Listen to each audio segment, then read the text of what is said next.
Hi guys, welcome to our channel random numbers. Bigg Boss 8 కంటెస్టెంట్గా ఆదిత్య ఓం అయితే 5th కంటెస్టెంట్గా హౌస్లోకి entry ఇచ్చాడు. అంతేకాకుండా ఆదిత్య హౌస్లోకి వస్తూ చాలా ఎమోషనల్ అయిపోయాడు. ఎందుకంటే చాలామంది ఇప్పుడు ఇండస్ట్రీలో స్టార్స్గా ఉన్నారు. కానీ వాళ్ళందరికంటే చిన్నగా ఉన్నప్పుడే లాహిర్లో అనే సినిమాల్లో వన్ ఆఫ్ ది మెయిన్ క్యారెక్టర్గా చేసి ఎంతో మంచి పేరు తెచ్చుకున్నాడు. తర్వాత చాలా సినిమాల్లో నటించినప్పటికీ ఈ తరహా హిట్ అయితే రాలేదు. ఇంకా ఆ తర్వాత టాలీవుడ్కి దూరం అయిపోయారు.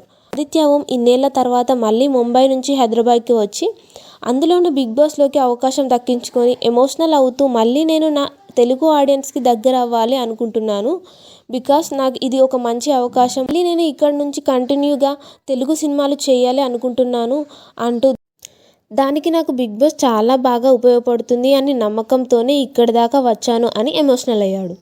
అంతేకాకుండా నాగార్జున గారు కూడా ఆదిత్య ఓంని చాలా బాగా రిసీవ్ చేసుకొని అప్పట్లోనే నువ్వు చాలా మంచి సినిమాలు చేశావు, ఇక తర్వాత అంత గ్యాప్ ఎందుకు ఇచ్చావు, ముంబై ఎందుకు వెళ్ళిపోయావు అంటూ ఇలా తన పర్సనల్ విషయాలు అడిగి ఆదిత్యని ఫీల్ అవ్వకుండా తన ఫ్యామిలీకి సంబంధించిన కొన్ని విషయాలు కూడా పంచుకున్నాడు. ఇక నాగార్జునతో సంభాషణలు అయిపోయి తర్వాత హౌస్లోకి వెళ్ళి మిగతా కంటెస్టెంట్స్ అందరితో కూడా చాలా బాగా ఫ్రెండ్లీగా మాట్లాడాడు. ఆదిత్య ఎంట్రీపై మీ అభిప్రాయం కామెంట్ రూపంలో తెలియజేయండి. ఇలాంటి మరిన్ని బిగ్ బాస్ అప్డేట్స్ కోసం మా ఛానల్ని సబ్స్క్రైబ్ చేసుకోండి. Thank you for watching.